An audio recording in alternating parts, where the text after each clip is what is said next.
Hey, what's up? What's up? Is Coach Ashton Nicole here, and welcome to the first episode of Weight Loss Unfucked. So this is going to be a really cool podcast. I'm super excited for you to join me today, and so let's dive right in. So this podcast is going to be explicit. It's going to be zero bullshit, pretty chill vibes. Like not really trying to be all serious and everything over here all the time, but this podcast is going to be zero bullshit. With that comes explicit language. And if that's not your jam, that's not your vibe, then I suggest that you don't listen any further. Just want to let you know that before we get too far into what we're going to be talking about today. And of course, like always, if you have questions about weight loss, you have heard crazy myths about certain things, there's a lot of crazy shit out there for weight loss that is just it's just unbelievable that people actually sell it and stuff like that for people. So if you hear about something you want me to talk about, cover it, then hit me up on Instagram. I have my handles at the bottom of this episode graphic here. Weight Loss Unfucked is the podcast Instagram, and then at Coach Ashley Nicole is my main Instagram account. Either one, you can hit me up and let me know what you need me to talk about, okay? So, other than that, we're going to get started and we are going to be going into episode 1. We're going to be talking about career stress and weight gain. And this is a topic that a lot of people struggle with. Even if you're working from home, there's different things that go into it. And we'll be talking about both in the office and also at home because, people really think everyone can just work from home. However, there's jobs that you can't work from home. You can't be you can't be a surgeon and work from home. Can't be, a firefighter and work from home. Can't be a paramedic and work from home. So there's a lot of jobs out there still now in today's world that are very necessary, but you can't work from home with them. So if you're in that camp, that everyone's just got to work from home, everyone can work from home, work from home, work from home. There's just jobs out there that will never be work from home. They can't. You're dealing with the public every single day, and you just can't work from home. So a lot of people, the stress sometimes of changing from in person to work from home, a lot of the time I've seen people gain a bunch of weight in the past year and a half because they're working from home. So they don't just get, like the one lunch break or whatever, and that's it. They literally have all day long to have food at their disposal and, working from home, unless if you are staying to a very strict schedule, meeting with people on Zoom and stuff like that. If you're kind of just left to your own devices to get your work done and submit it and stuff like that every single day, then that whole aspect of you just being off with your schedule, that's going to throw people for a loop. So your days and your nights start getting mixed up. Um, and that's kind of recipe for a nutrition disaster for a lot of people. So what I've seen is that people that transition from office work or working in person to working from home, they have gained a shit ton of weight this past year and a half because they're not used to having to regulate themselves. They're used to having other people regulate them and regulate their life Monday to Friday. And for more or less for a general aspect, that in itself kept the weight off for them because they were forced to only have the one lunch break in an 8-9 hour day. You can't just order Uber Eats, or anything like that at any point in time. So people have struggled with that big time.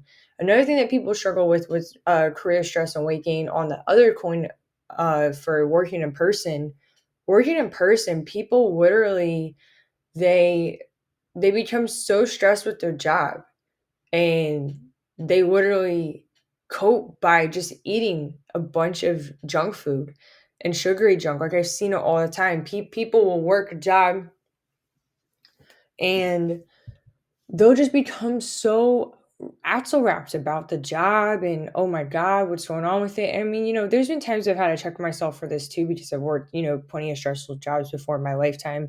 I have not had the Polly Pocket Barbie work experience, that's for sure.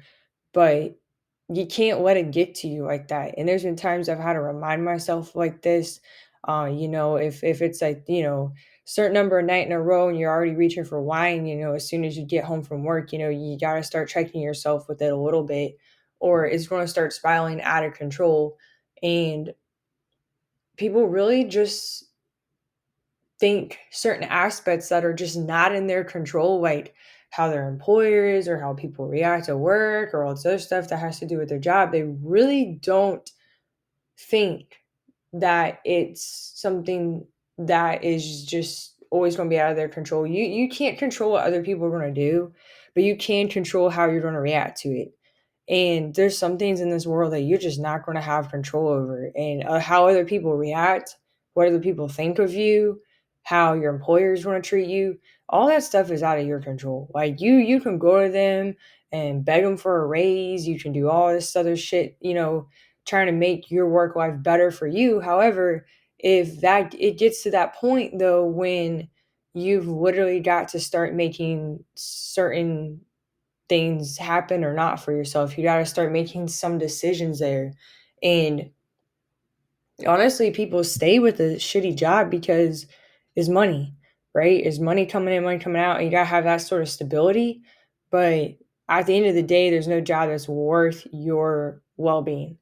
And I mean, if it's a job like you've never gained weight before, and then you're all of a sudden gaining a shit ton of weight, and you're eating food you've never really ate a lot of before except for once in a while, like fast food or junk food or something like that. Like that's become, unfortunately, a new norm for people. And that's not normal. It's not normal to always be eating fast food or anything like that. It's become a new normal, but it's not a normal thing to be eating like that. And sometimes it takes someone that has experience in weight loss to come in and say, hey, like, I see you're eating this all the time. What's going on? What's bothering you, and trying to get to the bottom of it, because people just don't just binge eat fast food for no reason, guys. People binge eat fast food and sugar because they're depressed, because they're unhappy, because they have some sort of crazy stress going on. People just don't binge eat shitty ass food like that. I mean, I can speak on myself. I grew up with my grandpa dying from stage 4 cancer. I believe he was diagnosed when I was 5 years. Sometime in the year when I was 5 years old, he was diagnosed with stage 4 cancer. And I was a healthy toddler and preschooler. I was a healthy weight, didn't really have any sort of overt health problems going on, besides your normal sniffle here and there. And that kind of really was my like very, very early childhood, like first 5 years of my life. I was a healthy kid, normal kid, nothing was really going on that was crazy or anything. That he got diagnosed with cancer, so all of a sudden my world was turned upside down when I was 5. I was in and out of hospitals, uh, seeing my grandpa, how most, some people are fortunate enough to have their grandpa teach him how to fish and all this other stuff. And I got to know mine through hospital monitors and stuff like that. And that part was really shitty. I mean, there were times he would come home, and we hang out with him at his house with my grandma, for holidays or whatever that. But there's a lot of times that he was just in and out of the hospital for those 8.5 years. And he was given 6 months to live, somehow lived 8.5 years with it. And he was a fighter. He just wasn't going to quit. And that whole 8.5 years of my childhood was the stress and the anxiety and just the pressure I had put on myself. And for that, and in that situation, it was very hard. You're a little kid, you don't know how to cope with shit. So I turned to sweets, right? And I mean, the first 2 birthdays I had, my parents said I never even touched my birthday cake. And then all of a sudden I went from not really eating sweets a whole lot or like nothing at all to that's all I was eating.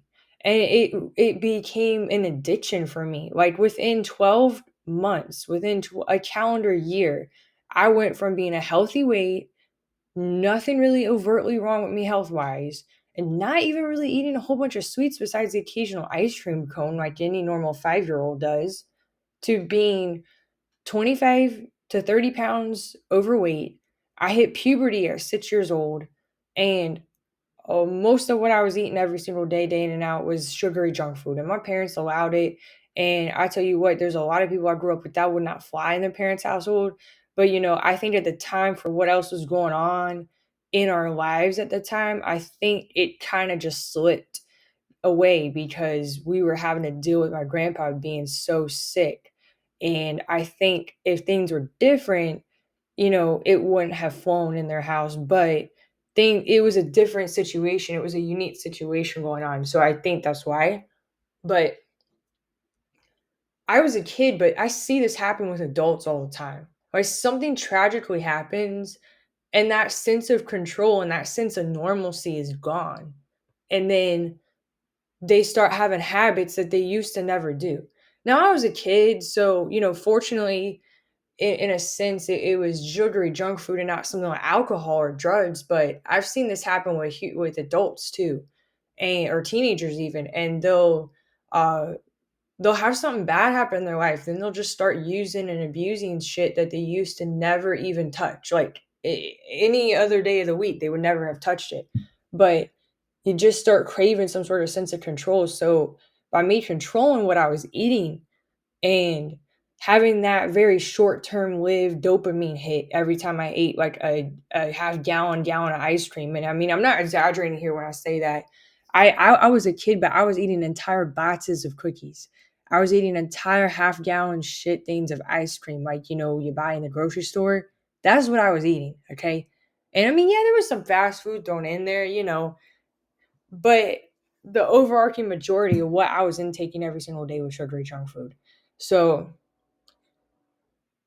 I learned from a very young age what stress and grief and trauma does to you. And I see this in adults. And say if no one in their family is sick, but say they got a job that they hate, they're just doing for money, they're just trying to earn some money there. And they literally all day long, they hate their life, they hate their situation. And, there's toxic workplaces out there. There's people that have really toxic managers, all the way from just being belittling and demeaning, all the way up to like things like sexual harassment and shit. So there's definitely workplaces out there that are toxic. And even if it's not necessarily a toxic place to be, but say if you're working a job that you just got a lot of pressure on you all the time and you don't know how to cope with it. And I don't mean to say like you don't know how to cope with it to be demeaning or to take like a personal jab, but like if it's a new situation, you're not going to know how to deal with it right away. And that's okay. But you got to acknowledge that, you got to admit that to yourself, like, hey, I don't necessarily know how to deal with this right now. But I need to learn how to pivot myself and be able to manage it and cope with it. And that's okay. When I was obese as a young teenager, I had to do this to myself, right? I had to check myself. I had to be like, look, I don't know how to cope with this. I need to figure shit out, basically. And I see this with adults with their jobs all the time, and especially now with like the job market being kind of how it is, people are hanging on to not bad jobs necessarily, but toxic jobs because they don't, there's that level of uncertainty there, right? And fear will also breed unnecessary stress. And I mean unnecessary, mean like you don't necessarily directly put it onto yourself, but that sense of fear, that sense of lack of control, that's what people seriously hate and they fear. And it's normal, it's natural to fear it. You're human and you're genetically wired to fear. That's a normal response, is to fear. But you got to step away from that fear at some point. You got to acknowledge it and you got to say, okay, I know I'm afraid of this, but why? And for a lot of people, they're staying in toxic jobs and stuff now because there's the whole financial uncertainty. There's everything going on with it.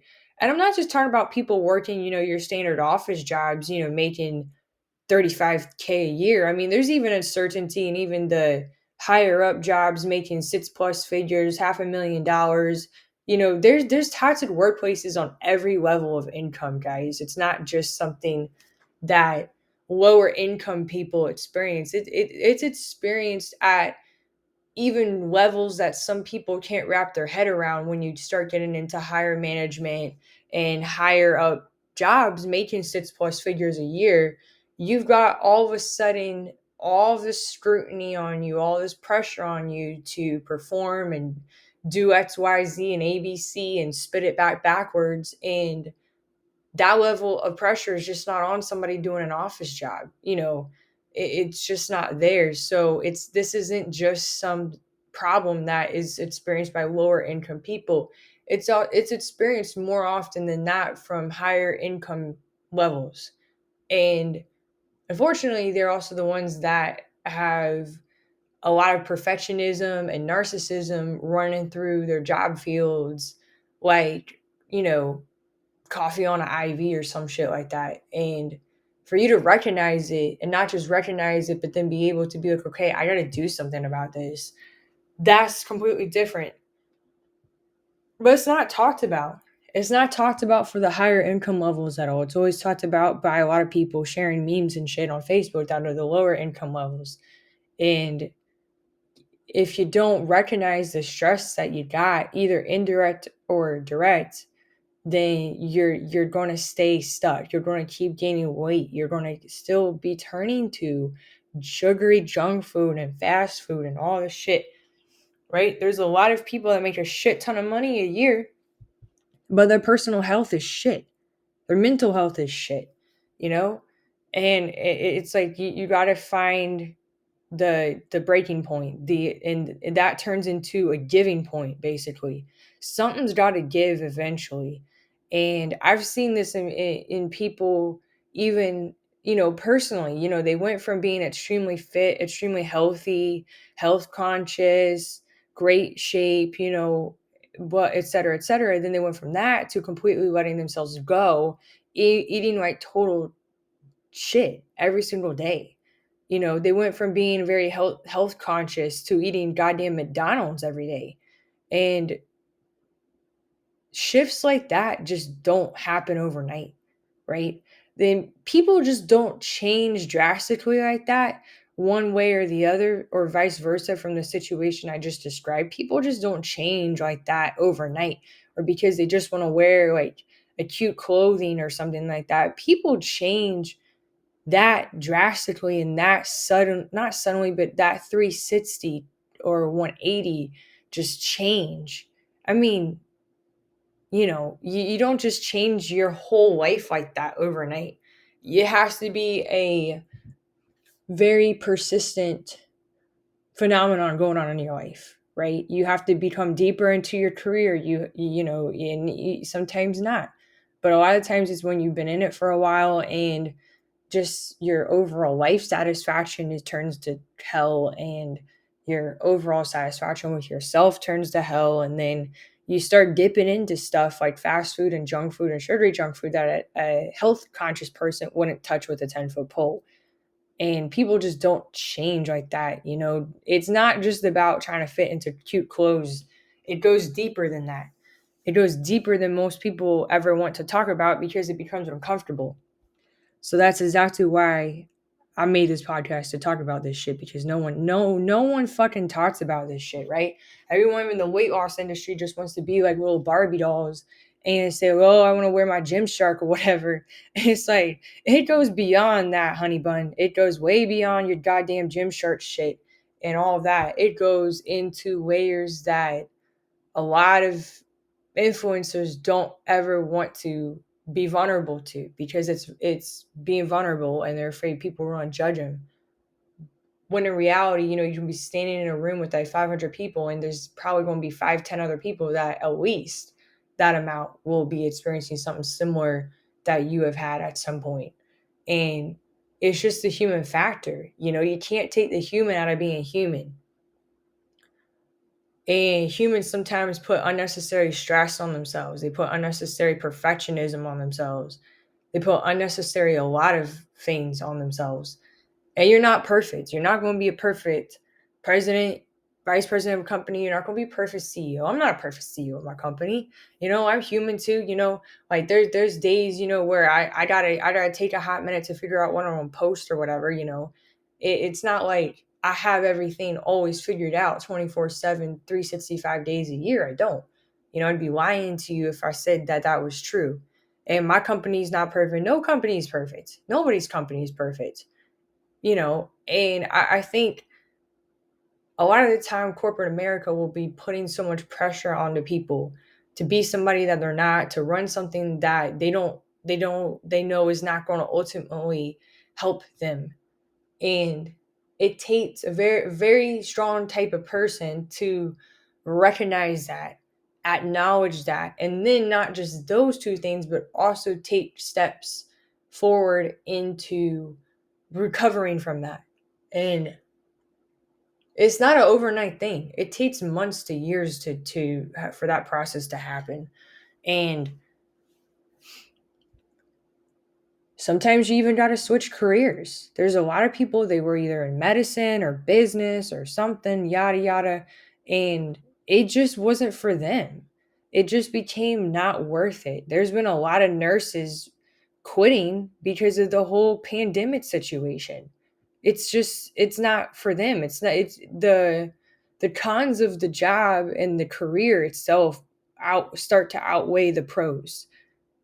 And it's not being weak. Like, that's something to be commended for, because not a lot of people will recognize that and be that self-aware. They'll just continue in their shit pool, essentially. And not to say that people that continue in their shit pool are weak. They're not.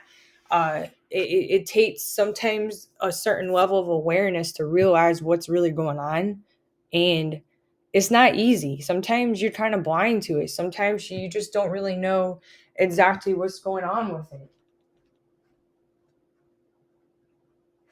And people need to see that if your career is not exactly what you want it to be, you can change your career. You don't have to stay in one job for the rest of your life or career. You can change. I've career change. It's not a big deal, you know.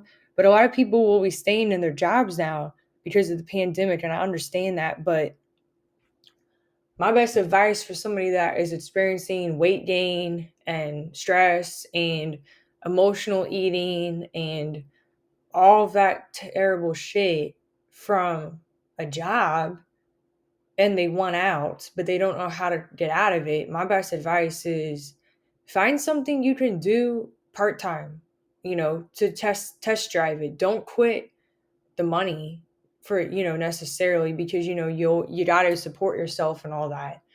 So the worst thing you could do is to put even more financial stress onto yourself by quitting a job altogether without having another job lined up. And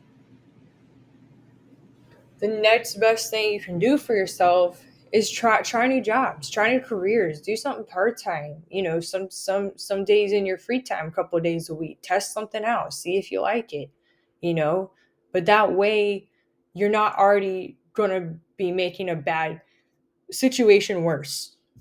Because if you're stressed out with a job having consistent income coming in, then the level of stress and weight gain you're going to experience when you don't have consistent income coming in is going to be a whole nother monster that it's like a downward spiral of ugliness.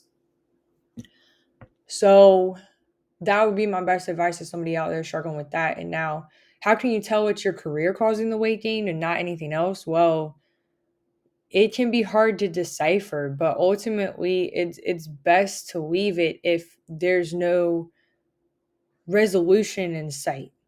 If there's no end in sight, if the employer doesn't care about your health and you and your well-being, if you're just dreading going to your job every day, then it's one thing to have bad days at work. But if it's every single day and you just don't want to go and you literally can't barely get through your day, then the best thing you can do for yourself is try to find something that you do love doing. And it's a bit harder because of the pandemic, but I mean, it's not impossible. And as soon as you start thinking it's impossible, then the level that you hate your situation right now is just going to compound onto itself.